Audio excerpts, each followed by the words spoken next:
Requisitos, requisitos legales del dictamen en psicología y su valoración probatoria. Nuestro ponente tiene licenciatura en Derecho, con maestría en Derecho Procesal Penal Acusatorio, integrante del grupo EGEG, que son especialistas jurídicos empresariales y del gobierno, abogado postulante en diversas entidades. Recibamos al maestro Ezequiel Ángel Arroyo. Bienvenido, maestro Ezequiel. Muy buenas tardes, licenciada Cruz, muy buenas tardes. Muchas gracias a todos los presentes. Agradezco mucho la invitación de la barra de peritos del Estado de Puebla para participar en este ciclo. Sin duda alguna, para mí no solo es pues la oportunidad de compartir el foro con personas con mucha calidad, con mucha experiencia. Esto para mí es enriquecedor, el compartir un poco de la experiencia, del conocimiento que tienen todos los compañeros, y de verdad le agradezco mucho a la barra de peritos del Estado de Puebla por esta invitación. Y pues si ustedes gustan, iniciamos con la ponencia para no quitarles mucho tiempo y que esto sea un poco más ágil. Adelante, maestro. Le pediría que me permita compartir ¿cómo se llama? Mi Sí, pantalla, por favor.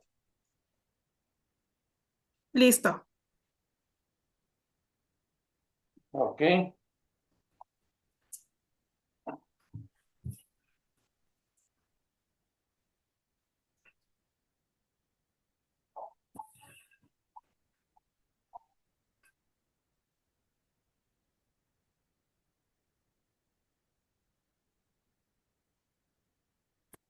Muchas gracias, muy buenas tardes a todos, bienvenidos nuevamente.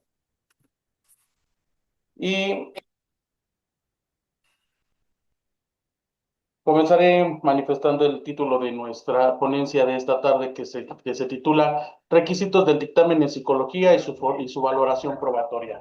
Para iniciar con este tema, considero que es necesario que primero se sienten algunas formalidades, algunos conceptos para comprender globalmente el tema en general. Iniciaré manifestando o dando algunas definiciones que nos van a servir más adelante para comprender cuáles son estos requisitos de los que vamos a hablar y también la forma o el método de valoración de la prueba pericial en materia de psicología. En primer término, es importante definir lo que es una prueba. El nuevo diccionario jurídico mexicano define a la prueba en dos sentidos. El primero en un sentido estricto, que es la obtención de la certidumbre o el cercioramiento del juzgador acerca de los hechos discutidos, es decir, de los hechos materia de la litis.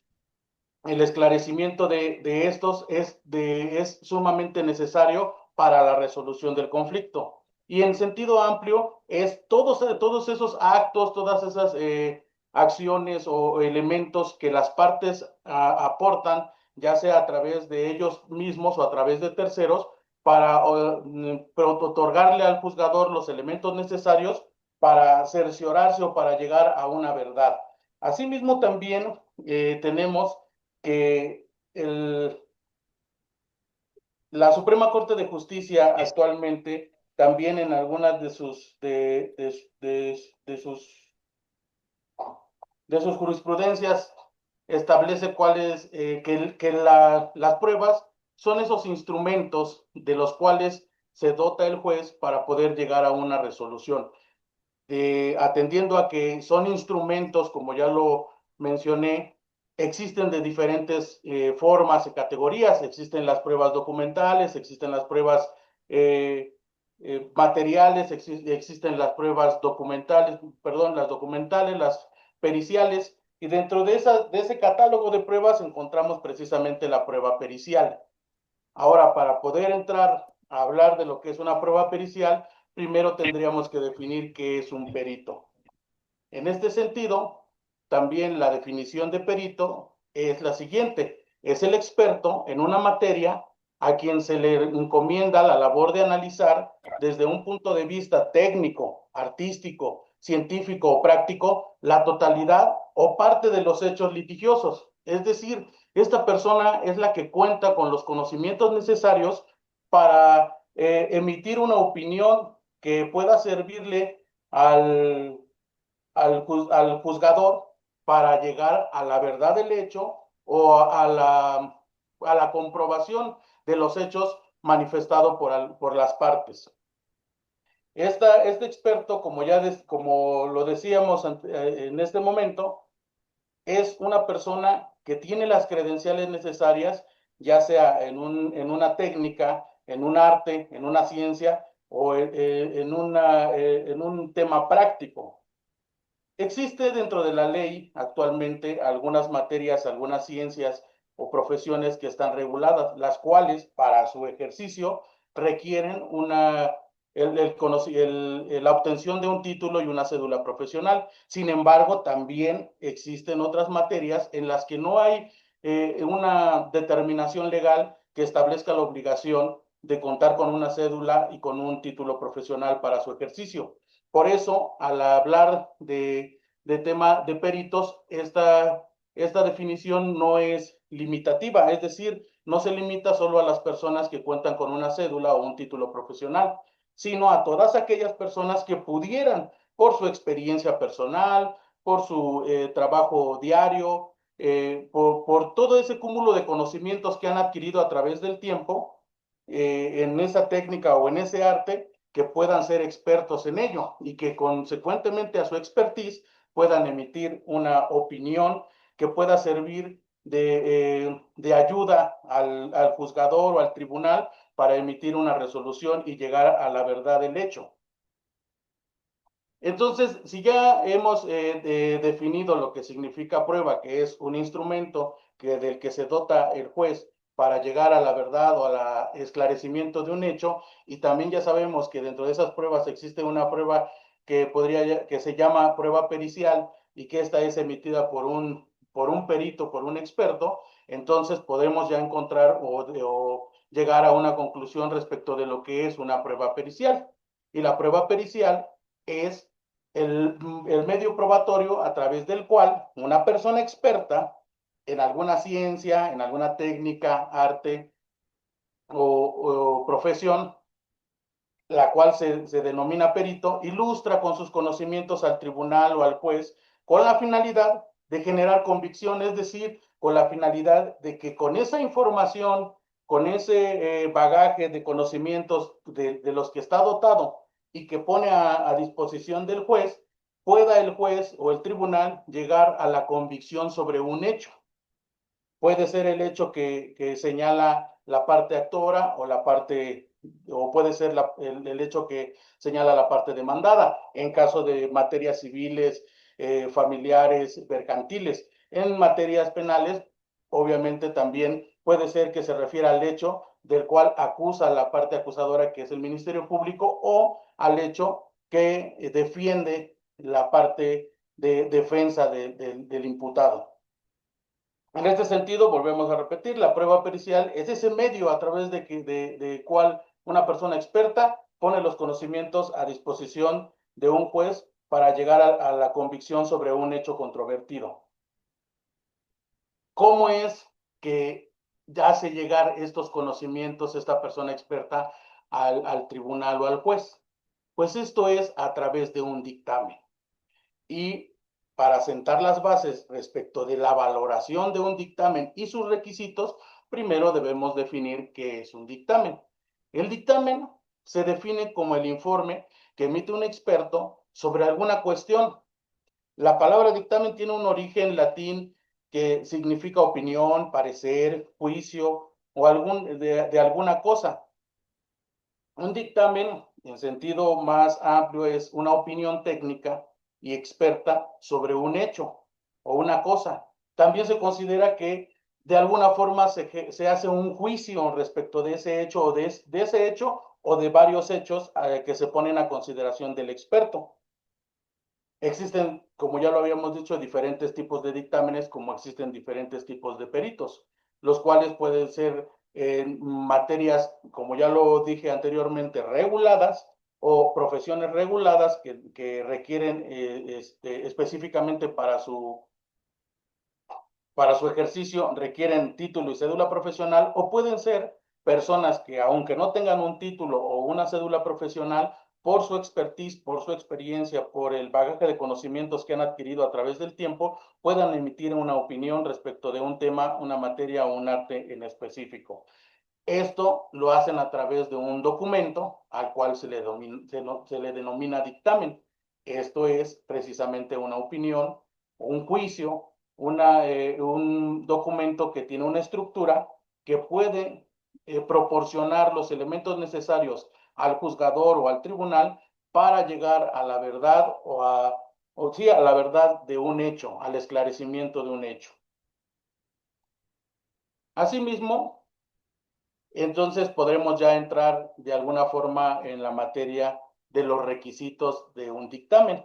Ya vimos que el dictamen es una prueba, ya vimos que es emitido por un perito que es un experto, ya vimos que al unir la prueba con un perito, con un experto, esta se denomina prueba pericial.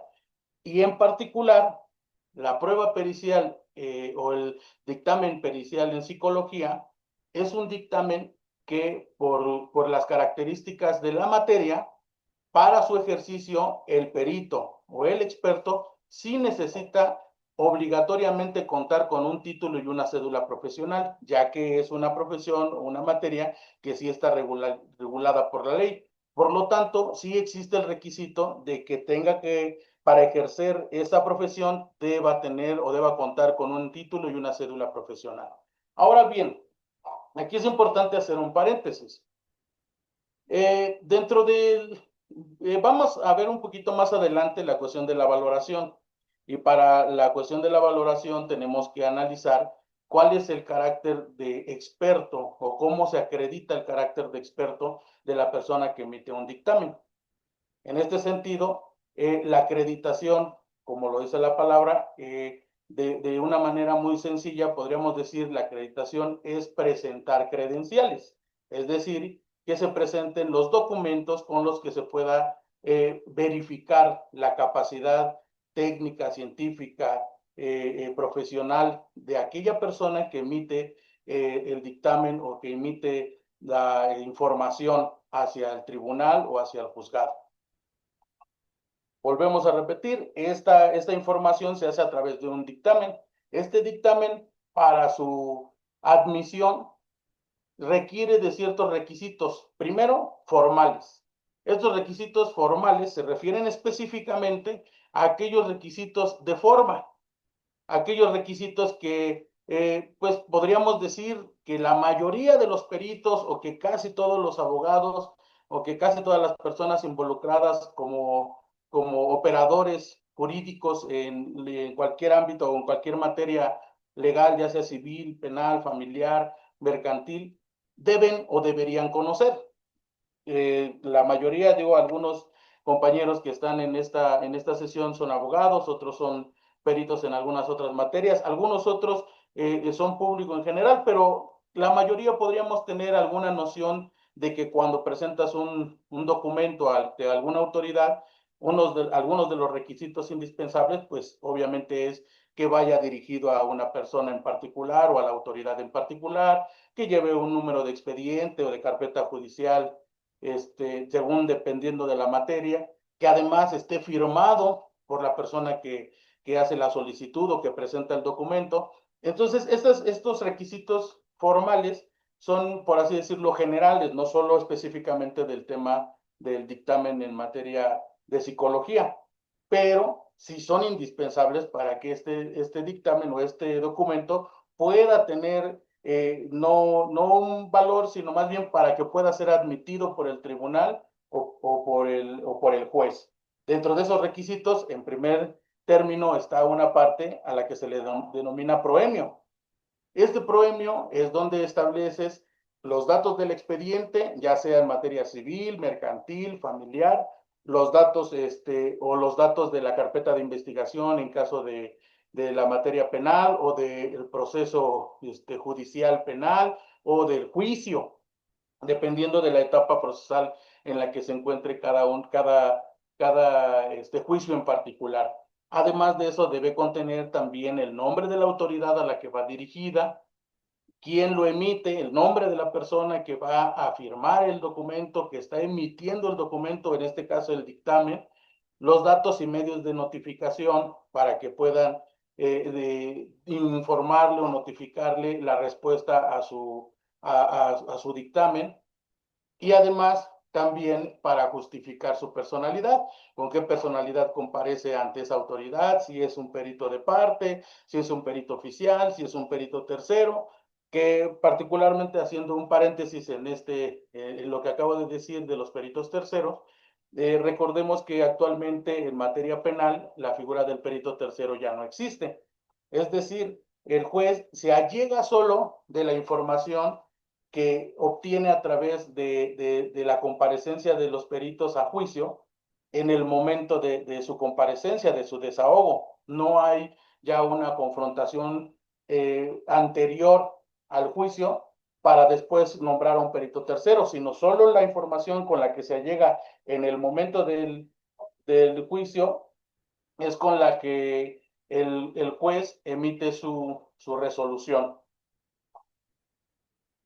En materia de derecho civil y familiar, debemos señalar que existe actualmente una reforma que va a generar un nuevo Código Nacional de Procedimientos Civiles y Familiares a nivel nacional. Este código, que deberá estar implementado en todo el país para el próximo año 2027, establece también precisamente la desaparición de la figura del perito tercero.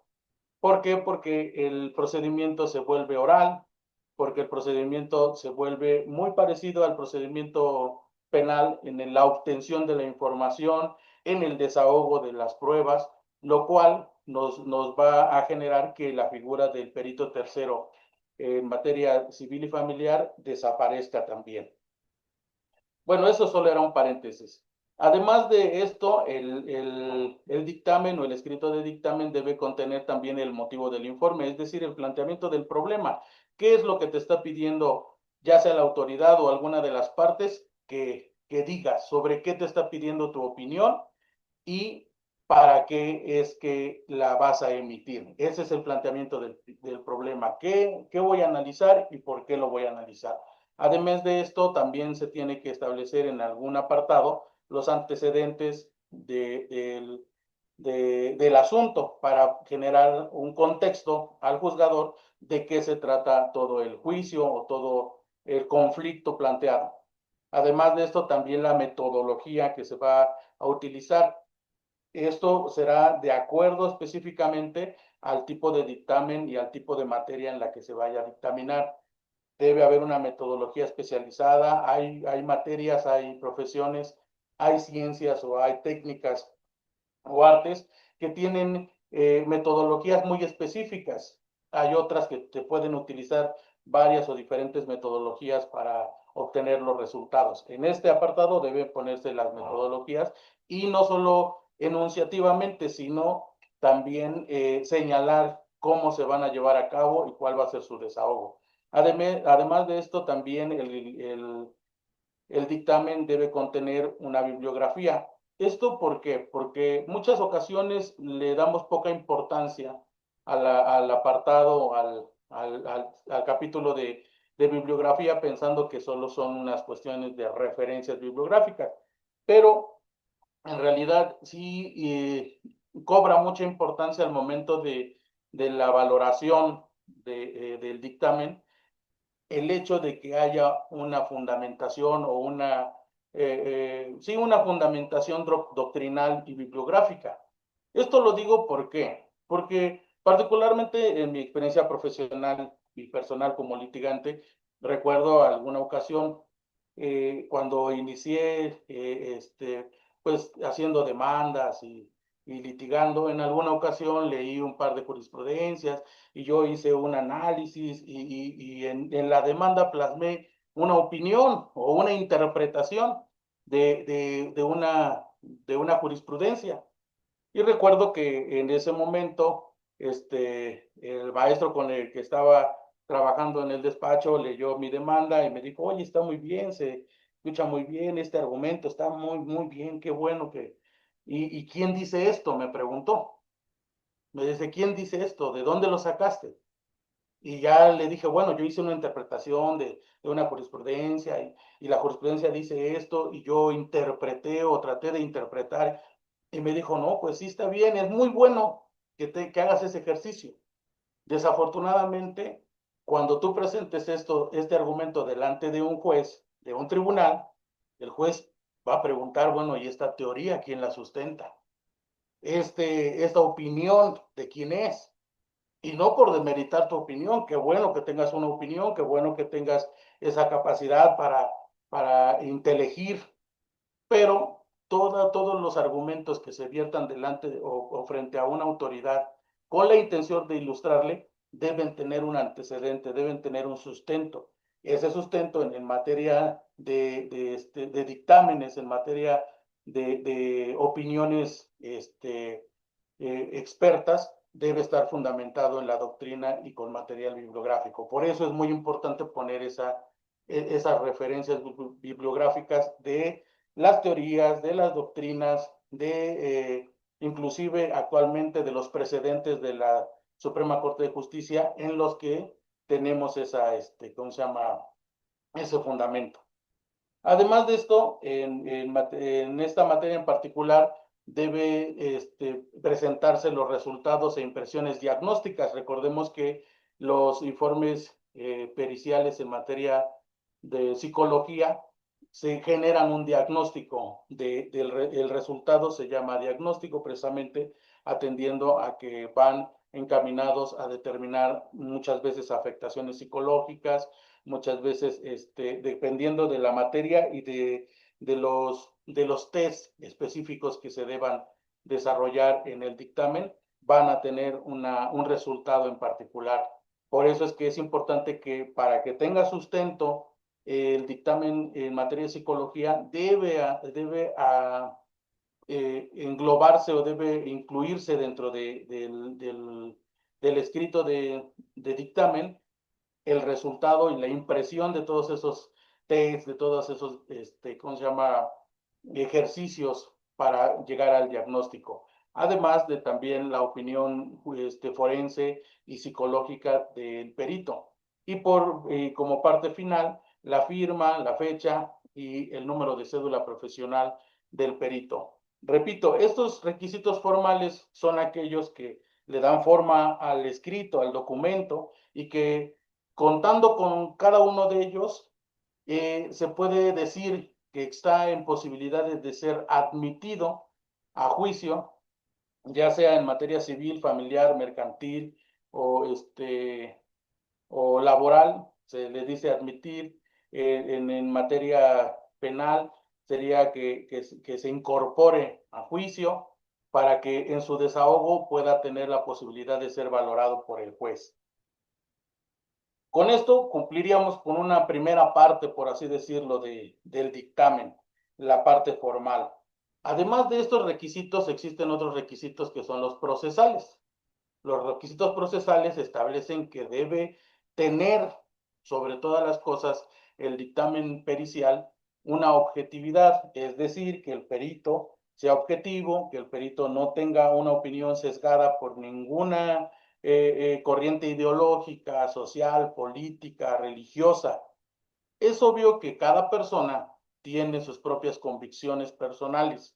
Cada persona, por experta o por experta que sea en una materia, tiene unas convicciones propias, personales, pero estas no deben influir en su estudio, estas no deben influir en la obtención del resultado al emitir un dictamen. Por eso es que se requiere que el perito, para emitir su dictamen, se adhiera en mayor proporción a la objetividad. Además de esto, la pertinencia y la idoneidad de la prueba. ¿A qué se refiere esto? A que en muchas ocasiones, digo, desde el punto de vista de la experiencia profesional y práctica en el litigio, muchas ocasiones se ofrecen pruebas o se oferta la prueba sin que tenga una razón o una justificación real. ¿A qué me refiero? A que muchas veces en materia de litigio, algunos abogados, algunas personas, digo, a lo mejor coloquialmente lo digo de esta manera, piensan que se puede aplicar el dicho de que lo que abunda no hace daño. Muchas personas piensan, pues ofrece todas las pruebas que quieras, todas las que puedas, porque pues con eso vamos a probar. Y la realidad es que no es así. El hecho de que ofertes o de que ofrezcas una gran cantidad de pruebas no te asegura un éxito en la obtención del resultado de tu juicio. ¿Por qué? Porque el juez va a analizar precisamente al momento de hacer la valoración, va a analizar si la prueba que ofertaste, si la prueba que fue admitida es pertinente y además es idónea para para probar lo que tú quieres probar.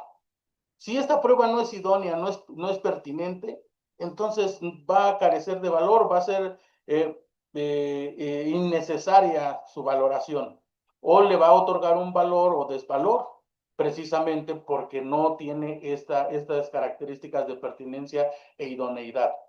En materia civil, muchas veces en los juicios, aún en materia penal, en materia penal existe una etapa procesal que se llama audiencia intermedia, en la que precisamente para evitar esta sobreabundancia de pruebas se hace una depuración y esa depuración se hace a través primero del establecimiento de hechos que ya se tienen aprobados o aceptados por ambas partes. Y además, precisamente se hace un análisis de pertinencia e idoneidad de las pruebas y inclusive de sobreabundancia de las mismas. Es decir, aun y cuando en un hecho penal hayan estado presentes 300, 400 o 20 personas, eso no significa que al juicio deban comparecer 20 testigos, porque son sobreabundantes. Asimismo, en este proceso se analiza precisamente que si existe esa pertinencia, esa idoneidad de la prueba ofertada con lo que pretende probar.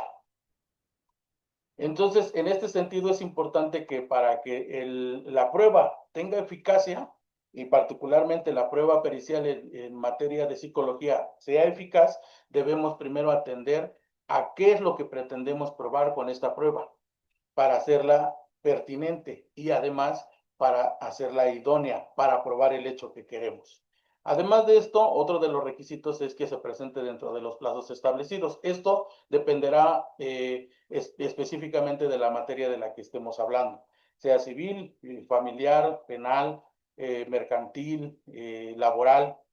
Eso ya dependerá de cada legislación procesal que establece los términos y plazos en los que debe ser presentada esta prueba. Además de eso, también, pues la formalidad, como ya lo habíamos dicho, que cumpla con los requisitos básicos.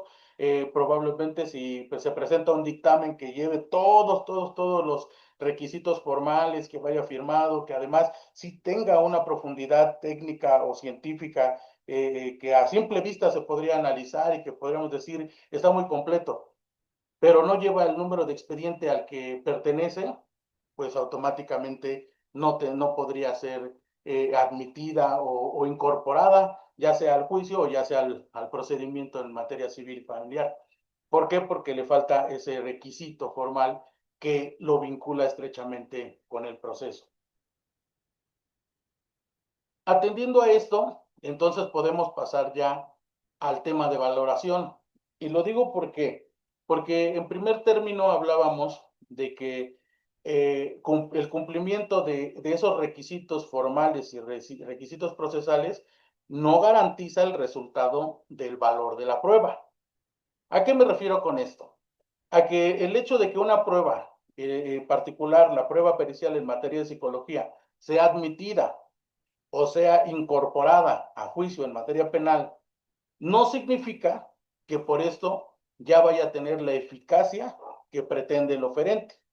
Es decir, yo pretendo que con esa prueba desvirtuar un hecho o afirmar un hecho. Sin embargo, el simple hecho de que mi prueba haya sido admitida o sea, o haya sido incorporada a juicio no significa que vaya a tener esa efectividad. Esta efectividad va a depender del valor que el tribunal o el juez le otorgue a dicha prueba. En este rubro, para poder entrar al tema de valoración, debemos primero establecer cuál es el sistema de valoración actual en nuestro sistema jurídico procesal jurídico mexicano. En ese sentido, el sistema jurídico mexicano se rige actualmente por el sistema de valoración libre y lógico de la prueba. Este sistema de valoración actualmente ya está implementado de lleno en materia penal, y en materia civil sí se menciona también ya en el Código de Procedimientos Civiles, pero además ya con la implementación del nuevo Código de Procedimientos Civiles y Familiares, que va a tener vigencia nacional en el 2027, también es a través del sistema de valoración libre y lógica. Este sistema de valoración libre y lógico establece dos elementos fundamentales. El primero, la libertad probatoria, es decir, cualquiera de las partes o todas las partes pueden ofertar y presentar medios o actos de investigación, medios de prueba o pruebas de cualquier tipo, de cualquier carácter, de cualquier origen, siempre y cuando estas no vulneren derechos humanos, no sean ilícitas o no sean materia de ilegalidad. De ahí en fuera pueden ser ofertados cualquier tipo de pruebas, por eso se habla de una libertad probatoria. Y los parámetros objetivos para la valoración se refiere a la racionalidad de esos medios o de esas pruebas que se ofertan. Dentro de estos parámetros objetivos tenemos tres elementos que son los que utilizan los jueces o los tribunales para otorgar o restar valor probatorio a una prueba ofertada. Dentro de esos parámetros está la lógica de la prueba, las máximas de la experiencia y los conocimientos científicamente adquiridos. Así es como se conforma el sistema de valoración. El sistema de valoración, como ya lo dijimos, presupone primero conferir una libertad para ofertar y además conferir una libertad al juzgador para apreciar la prueba, el elemento de convicción, desde una perspectiva más amplia, más libre, otorgando bajo un proceso racional, bajo un análisis, un ejercicio racional, un determinado valor a cada una de las pruebas, específicamente al tema ¿cómo se llama? Del dictamen en materia de psicología. Debemos decir que más adelantito vamos a ver qué es lo que en específico deberá el juez o el tribunal analizar respecto de un dictamen en psicología para otorgarle un valor. Estamos hablando ahorita del sistema de valoración libre y lógico de manera general, y decíamos, se trata de esa libertad que el juzgador tiene para otorgarle bajo un proceso racional un determinado valor a una prueba. Esa actividad mental de la que hablamos, que se refiere a las máximas de la experiencia, a las leyes de la lógica y al conocimiento científicamente adquirido, pues desafortunadamente por el tiempo no podríamos abordarlo de lleno, porque de verdad es un tema bastante amplio que sí merecería un estudio más profundo para establecer perfectamente o delimitar perfectamente cuáles serían los parámetros de estos elementos a estudiar, qué son las máximas de la experiencia, no solo desde el punto de vista de su definición, sino más bien de su práctica, de su ejercicio, qué es el conocimiento científicamente adquirido. Vuelvo a repetir, no solo desde el punto de vista de su definición, sino más bien a través de su ejercicio. Y por supuesto las reglas de la lógica, porque no se tratan de las reglas clásicas de la lógica, sino de otras reglas que van a generar ese proceso racional y que van a dar convicción al juzgador. De esta manera, lo que se pretende con este sistema de valoración es que se llegue a una valoración, a otorgarle una valoración a una prueba de manera libre, pero además racional. Aquí es donde les decía yo que es importante porque el juez, una vez que ya ha obtenido el dictamen o la opinión del perito, del experto, va a tener que considerar algunos elementos para poder darle un valor determinado a esa prueba. Estos elementos indispensables son los siguientes. ¿Quién es el sujeto que informa? ¿Qué es lo que informa ese sujeto? ¿Y cómo ha sido la presentación de su información? Estos elementos son indispensables y estos elementos son los que se van a pasar por el tamiz de las reglas de la lógica, de las máximas de la experiencia y de los conocimientos científicamente establecidos, adquiridos. ¿Por qué? Porque decíamos desde el principio que el perito es una persona experta que tiene, ya sea en materias reguladas, un título y una cédula profesional, o en materias no reguladas, algún documento o alguna experiencia que avale sus conocimientos y su expertise en esa materia. Pero entonces, quién es la persona que tiene mayor capacidad para emitir un dictamen? En materia, particularmente en materia de psicología, podríamos decir, una persona, ya que es una materia regulada por la ley y requiere para su ejercicio una cédula y un título profesional, podríamos pensar, entonces, una persona con un título y cédula profesional en la licenciatura de psicología puede ser perito. Desde un punto de vista estricto, podríamos decir que sí. Entonces, si ponemos a dos peritos con licenciatura en psicología a competir, por así llamarlo, entre ellos podríamos decir que están en igualdad de circunstancias. Entonces, ¿cómo es que el juez va a poder determinar cuál de los dos tiene la razón o tiene mayor razón, o cuál de sus dos dictámenes tiene mayor valor? Aquí es donde cobra importancia y relevancia la acreditación del perito. La acreditación del perito, decíamos, se refiere a presentar sus credenciales. Podríamos decir, un perito de una de las partes es licenciado en psicología. Pero el otro perito, además de la licenciatura, tiene una maestría, tiene diplomados, tiene especializaciones.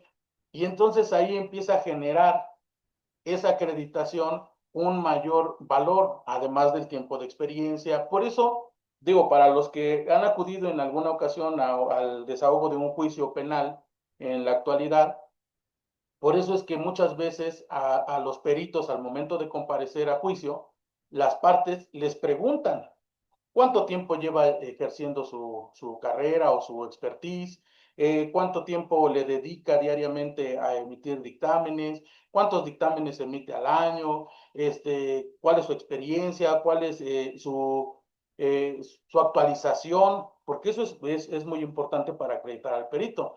Podríamos decir, hay peritos o hay licenciados en algunas materias que tienen 20, 30, 40 años que salieron de la licenciatura y no por eso dejan de ser licenciados en esa materia. Sin embargo, en materia particularmente de derecho, pues las actualizaciones constantes, las reformas constantes generan la necesidad de estar actualizándose. En todas las materias sucede lo mismo. Por eso es importante que al acreditar al sujeto, como dice en esta diapositiva en particular, ¿quién es el sujeto que informa? Pues tenemos que acreditar que es una persona que no solo tiene la expertise por una primera licenciatura, sino que además tiene especialidades, tiene doctorados, tiene maestrías, tiene muchas otras cosas que le proveen mayor expertise o que le proveen mayores conocimientos para emitir una opinión con mayor sustento. Además, ¿qué es lo que informa? Ahí sí se refiere específicamente a cómo, al bagaje de elementos que proporciona el juez. En el tema particular del dictamen en materia de psicología, se refiere a todos esos ejercicios, a todas esas exámenes, a todas esos test que se deben llevar a cabo para poder emitir o para poder más bien llegar a una conclusión o a un diagnóstico. Entonces, el juez también tiene que considerar si efectivamente estos test o este estudio o este análisis o esta prueba era la correcta para llegar a esa conclusión. Así es como se cubre el segundo rubro.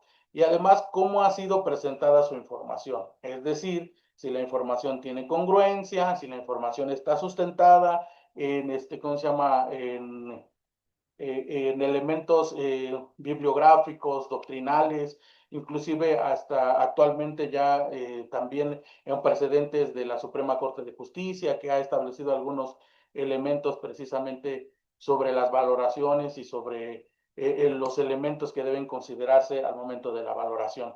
Estos elementos son los que considera el juez o el tribunal al momento de la valoración. Por eso es muy importante que nuestra prueba no vaya encaminada solo a la presentación de un dictamen como un documento, sino más bien a la preparación de esa prueba para que al momento de que llegue a manos del juez sea eficaz, sea eficiente en la propuesta o en el proyecto que lleva ya sea a cualquiera de las partes o más bien el oferente. El oferente debe tener claro qué es lo que quiere probar y cómo lo va a probar para darle estos elementos al juez o al tribunal al momento de la valoración. En este sentido, la valoración probatoria o el valor probatorio se refiere específicamente a la cualidad de este medio de convicción, a esas características que le dan relevancia, que le dan fortaleza y que acreditan su propio contenido. Repito, desde la acreditación del perito en su trayectoria, en sus conocimientos, hasta el contenido del propio dictamen, hasta el cumplimiento de las formalidades esenciales, hasta, hasta el sustento teórico, hasta el sustento bibliográfico que establece en su dictamen. Este proceso que realiza el juez o el tribunal es precisamente ese proceso de valoración y que se hace de manera particular. En alguna ocasión, platicando con algunos compañeros litigantes y para hacer un pequeño ejemplo de cómo es que debe analizarse la pertinencia y la idoneidad de una prueba al momento de ofertarla, les platicaba, les decía, considero que podría hacerse una analogía de esta manera. Las dos partes, en cualquiera de las materias, tienen una teoría de su caso, de su asunto, tienen una teoría de cómo sucedieron los hechos. Unos pueden ser afirmativos, otros negativos, o los dos pueden ser afirmativos, o los dos pueden ser negativos, pero cada uno tiene su propia versión de los hechos o su propia teoría inclusive de los hechos. Y les decía yo a estos amigos, podríamos decir que para que esa teoría o ese hecho es un rompecabezas, que tú sabes cuál es la figura de ese rompecabezas, pero que el juez o el tribunal desconoce. Y entonces la libertad probatoria que tú tienes, esa facultad para proveerle al juez constantemente o en el momento procesal oportuno unas piezas de tu rompecabezas. Le vas a otorgar piezas y piezas y piezas. Y puedes presentarle 1, 2, 10, 100, las que tú quieras de esas piezas de rompecabezas. Lo importante no es la cantidad de piezas que tú le des, sino lo importante es que esas piezas, al momento que lleguen al conocimiento, a manos del juez, del tribunal, encajen lo suficientemente bien que tengan esa capacidad o que sean tan exactas que encajen y que al encajar le den la imagen de lo que tú quieres probar. Podrías ofertar 100 o más o 20 pruebas o 20 piezas de rompecabezas, pero si esas piezas no encajan entre ellas, entonces nunca vas a poder mostrarle la imagen que quieres al juez o al tribunal. Sin embargo, podrías ofertar pocas piezas y con esas piezas generarle convicción al juez. Por eso es importante la preparación para que la valoración del juez sea adecuada a lo que tú quieres probar. Esto es lo que se refiere a la valoración probatoria. Para apoyar, comentaba yo en alguna ocasión precisamente en este grupo, es que creo yo que algo que abona muchísimo al conocimiento o a la experiencia es también el material que encontramos actualmente, en particular la Suprema Corte de Justicia y ¿cómo se llama? El Consejo de la Judicatura, que ahora ya no se llama así, pero no recuerdo el nombre. El Consejo de la Judicatura también ya ¿cómo se llama? Publica muchos manuales, ¿cómo se llama? Muchos compendios que nos pueden servir precisamente para entender la forma en la que se valoran las pruebas, la forma en la que deben ser presentadas y los contenidos que deben llevar. Entre ellos, tu servidor tomó la libertad de poner aquí algunos que se les va a compartir más adelante. En particular, hay un manual de la prueba pericial, un manual de cómo hacer una prueba pericial, no solo en materia psicológica, sino en otras materias. Ese manual está publicado para la Suprema Corte de Justicia de la Nación. Además, también en el tema particular hay una guía para la elaboración judicial de la prueba pericial en materia de psicología forense. Es un manual específicamente para el tema de la materia de psicología forense y también está publicado por el Consejo de la Judicatura Federal. Además, también dentro de las bibliotecas de la Suprema Corte de Justicia de la Nación y de las casas de la cultura jurídica, también hay manuales de psicología forense de diferentes autores. Yo les dejé nada por aquí uno que me pareció muy interesante. Y también existe un manual de razonamiento probatorio, también expedido por la Suprema Corte de Justicia de la Nación. Creo que ahí podría quien esté interesado abundar muchísimo más en el tema de la valoración, no solo en materia de psicología, sino en todas las materias o en todos los tipos de pruebas, y podría resultarle bastante interesante y bastante enriquecedor conocer que más bien saber perfectamente cómo se desarrolla el sistema de valoración actual en nuestro sistema jurídico mexicano. Pues hasta aquí sería mi participación.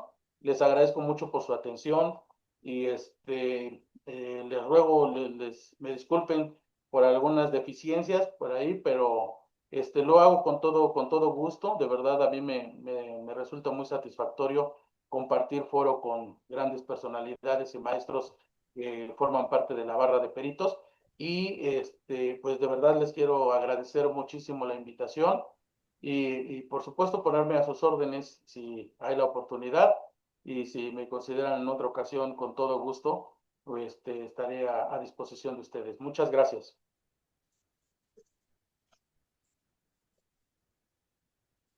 Maestro Ezequiel, al contrario, le agradecemos que nos haya regalado esta excelente ponencia con la cual pues obviamente adquirimos mucho conocimiento, mucho aprendizaje, sobre todo de la experiencia de los grandes maestros como usted, como el doctor Ochoa. Y pues bueno, en este momento iniciamos una sesión de preguntas. Si alguien desea formular alguna pregunta, únicamente active su micrófono, por favor. Gracias, provecho.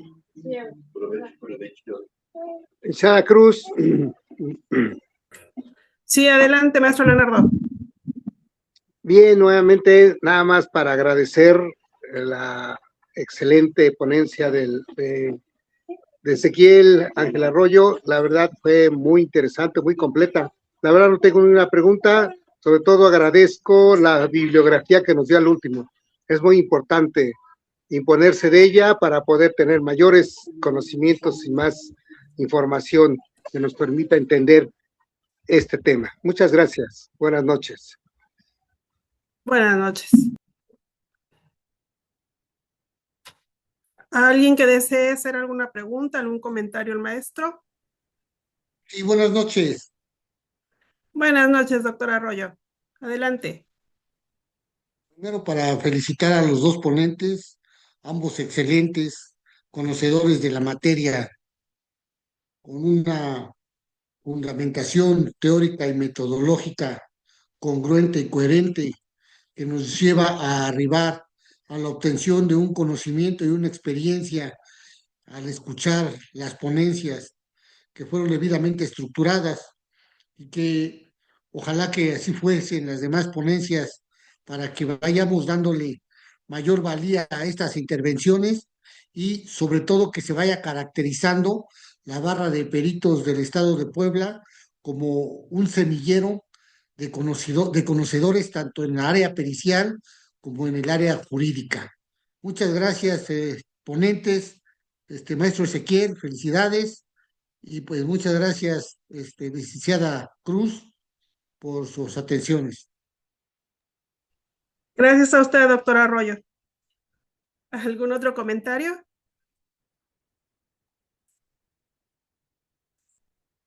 Ok, aparece ya no hay ninguno. Pues bueno, maestro Ezequiel, le agradecemos mucho su ponencia y muy pronto le haremos llegar un reconocimiento por su excelente ponencia por parte de la Barra de Peritos del Estado de Puebla, Asociación Civil. Muchas gracias y los invitamos a que nos acompañen el día de mañana, donde terminaremos nuestro ciclo de conferencias con dos temas muy importantes. El primero, que es la contabilidad forense en el procedimiento jurídico y su valoración probatoria. Nuestro ponente es el contador público Guillermo Iván Islas Cacique. Y nuestra segunda y última ponencia es con el tema estructura del dictamen como tesina y sus requisitos, con el maestro Ricardo Lara Salazar. Muy buenas noches y los esperamos el día de mañana. Muchas gracias. Maestro Ezequiel, muchísimas gracias. Muchísimas gracias. Buenas noches a todos. Buenas noches.